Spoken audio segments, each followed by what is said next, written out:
ኢትዮጵያ ውስጥ በአስማት ነው የሚኖረው የሚለውን በደንብ ማረጋገጫ የሚሰጡን ቤተሰቦች ተጀመረ ላይ እሺ አሁን 9000 ብር ሰጠው። አዎ 9000 ብር ላይ መጀመሪያ ወጪ ምንድነው?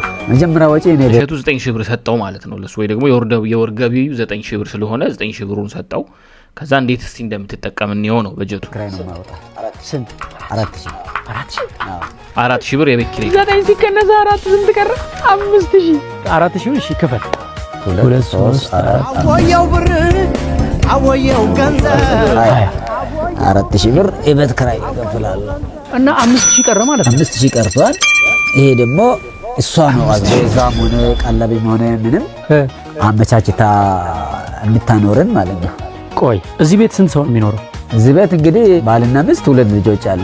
ሁለት ልጆች አሉ? አዎ እሱና ባለቤቱ አሉ? አዎ አራት ሰው ቁርስ አለ፣ ምሳ አለ፣ ራት አለ፣ ልብስ አለ፣ ጫማ አለ፣ መብራት አለ፣ ውሃ አለ፣ ሳሙና አለ፣ ሕክምና አለ፣ ሻይ ቡና አለ፣ ስራ ቦታ የትራንስፖርት መሄጃ አለ፣ አስቤዛ፣ ዘይት፣ ጤፍ ሁሉ ነገር አለ። አዎ ይሄ ሁሉ የሚከወነው በዚህ ነው የሚሉት? በዚህ ነው። እያንዳንዱን ስቴፕ ባይ ስቴፕ ያሳዩኛል።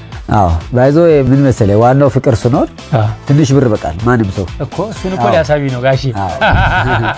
ፍቅር በ5000 ብር እንዴት እንደሚያኖር በደንብ ለናው ነው ጌታዬ።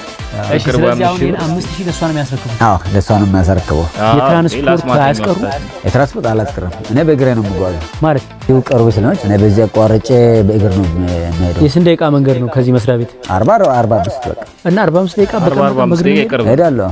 ለኔ ስፖርት እኮ ነው አካል እንቅስቃሴ እኮ ነው። ስለዚህ የነዳጅ የለቦት አዎ የታክሲ የለቦት አዎ የባስ የለቦት ማለት ነው። አዎ የለብኝ። ልጆቹስ በምንድን ነው ትምህርት ቤት የሚሄዱት? አይ በእግራቸው ነው ቅርብ ነው። ሚስቶት ስራ የምትሄደው በምንድን ነው? በእግራው ነው። ስለዚህ ትራንስፖርት ነፃ ወጣችኋል። እግዚአብሔር የሰጠን የተፈጥሮ ትራንስፖርት 11 ቁጥር ለካ ፈጣሪ መሳፈሪያችንን ችሎ ነው የፈጠረን። አዎ ለሷ ከመስጠቱት በፊት ይሄን ብር ሌላ ደግሞ የሚያሳስበኝ ነገር ለምሳሌ ስራ ቦታ ሲሄዱ ሻይ ቡና የሚባል ነገር አለ አለ። ምሳ በልተው ሻይ መጠጣት ቡና መጠጣት አያምሩት? ያምራል እሱማ።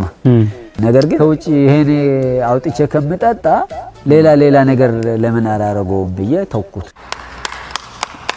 እርሶ ወሩን ሙሉ ለኪሶት 10 ሳንቲም ሳይዙ ነፃ ሆኖ ነው የሚንቀሳቀሱት? አዎ እዚህ ተቀማለሁ። ቶለሺ አቤት እንዴት ነው? አቶ በላይ 5000 ብር ሊያስረክቡሽ ነው። እቺን 5000 ብር ተረክበሽ ምን እንደምትገዢ ለመስማት በጣም ጓጉቻለሁ።